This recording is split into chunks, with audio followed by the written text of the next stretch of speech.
Hi everyone, welcome to Personal Finance Circle, and in this video I'll be sharing with you 14 ideas to help you save more money. Now, saving money each month may seem like a hard task, but it doesn't have to be. Saving money consistently is an essential financial habit everyone needs to develop, as it is one of the critical components of personal finance. Now, I have put together 14 ideas that can help you save more money every month in this video, and these are ideas that you can start now and develop over time. Now, before going into this video, if you are new to our YouTube channel, welcome to Personal Finance Circle, where we teach you how to make money, multiply money, and how to manage your money the right way. So if you love content like this, please subscribe to our YouTube channel and like this video. Thank you. Now to the 14 ideas to save more money every month. For number one, you have used the 50-30-20 rule. Now, the first step to saving more money each month is to know how to manage your income. There's no better way to manage your income than using the 50-30-20 rule of money. Now, you should try to use this rule to manage your income, as it is the first step to saving more money each month. This rule simply means 50% of your income goes into your needs, that is the things you can't do without, like your food, your shelter, your clothes, and so on, and the needs category focuses on necessary expenses that you cannot avoid. Now, keeping this category at 50% helps you ensure that you are not overspending on your essential expenses. Then 30% goes into your wants. Your wants are the expenses that you can live without and still enjoy your life.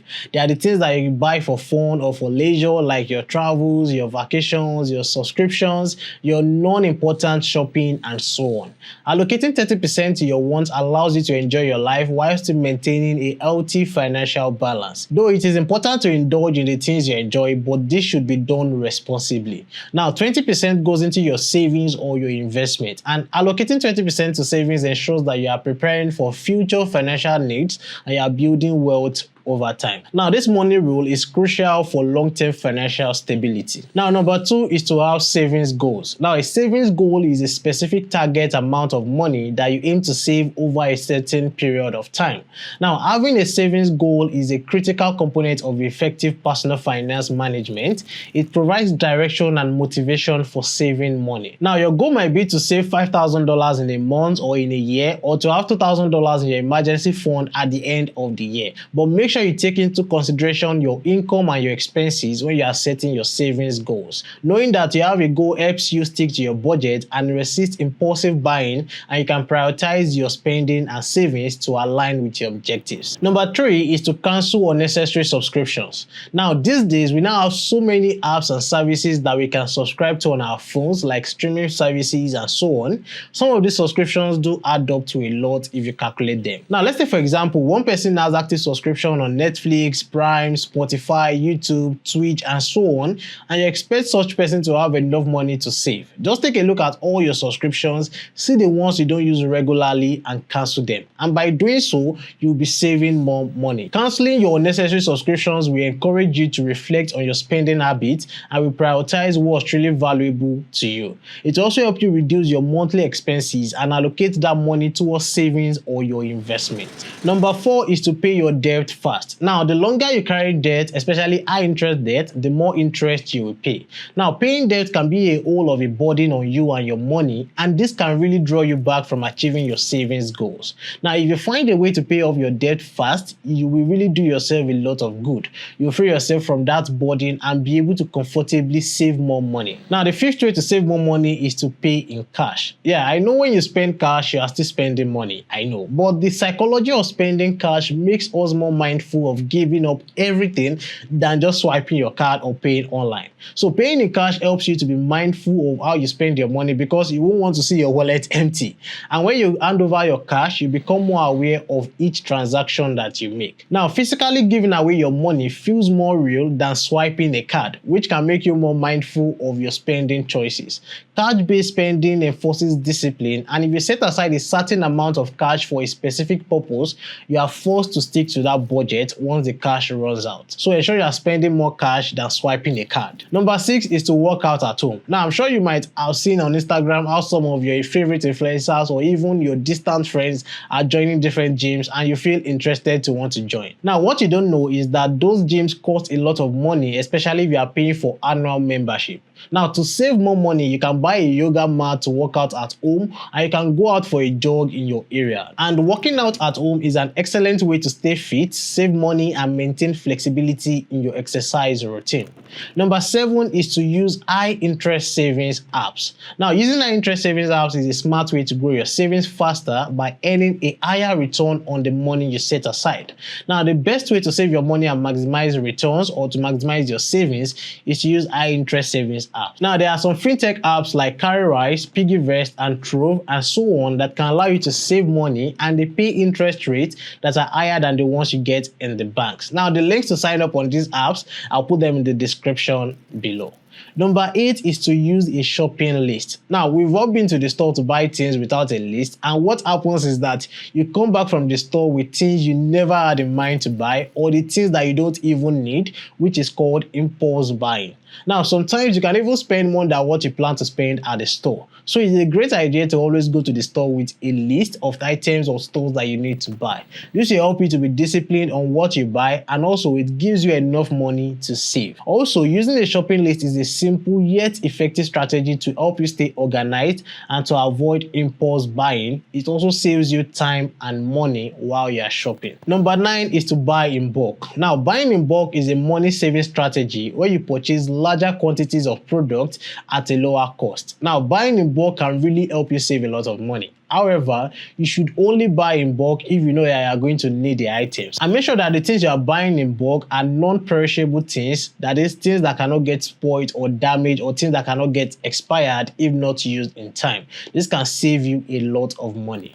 Number 10 is to plan your meals. Now, one of the easiest ways to reduce your expenses and save more money each month is to prepare your meals and reduce how much you spend in restaurants. If you regularly eat in restaurants, you should reduce the rate at which you go there and begin to buy foodstuff and prepare your meals yourself. When you plan your meals, you can buy only the ingredients you need, which helps avoid impulse buying and unnecessary spending. It allows you to take advantage of sales and bulk buying for frequently used items in your house, and it helps you reduce the amount of money you spend when you go out to the store. Number 11, sell unused items. Now, most of us have some unused items in our kitchens, our stores, our garages, and wardrobes that we don't use anymore, but we can earn some money by selling them, even if it's at a cheaper rate. Now, you can put these unused items up for sale in different online marketplaces you can find to bring in some cash for yourself.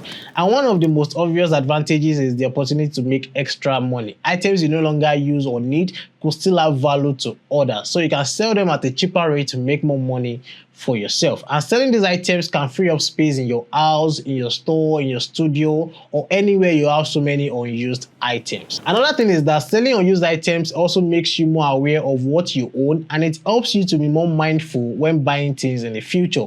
You want to think twice before you buy new things, knowing that you might not need them in the future.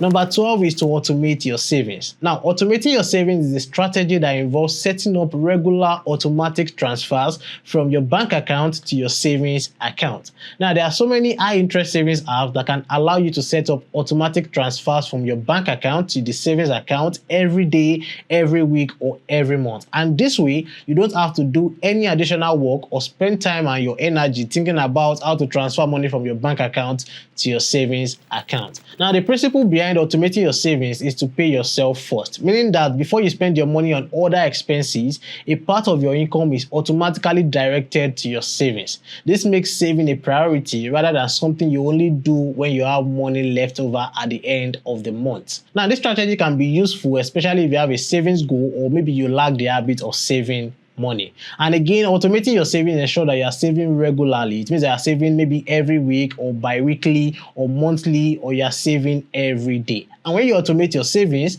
the money is transferred before you even see it in your bank account. So this reduces the temptation of having to spend everything you have in your account. Number 13 is to use discounts. Now, using discounts is a smart way to save money on everyday purchases and bigger expenses. Discounts can come in many forms, such as coupon sales, promo codes, or loyalty rewards, and they allow you to pay less than the original price of that item.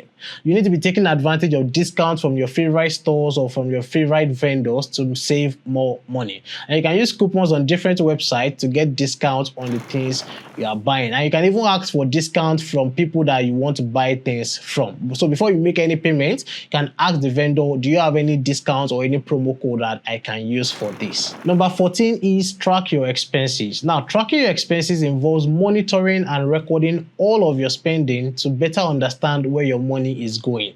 Now, keeping track of your expenses will really help you to know how you are spending your money every month, and this helps you to know if there are some expenses you need to reduce or even cancel. You can use a budget tracker or you can use a budget tracking app to do this. And tracking your expenses will provide you a clear picture of your financial situation, and you'll be aware of every amount you are spending. Now, saving more money every month is a habit that everyone needs to cultivate and develop over time. And with these 14 ideas that I've talked about in this video, you can save more money. Thank you for watching. I will see you guys in the next video. Bye.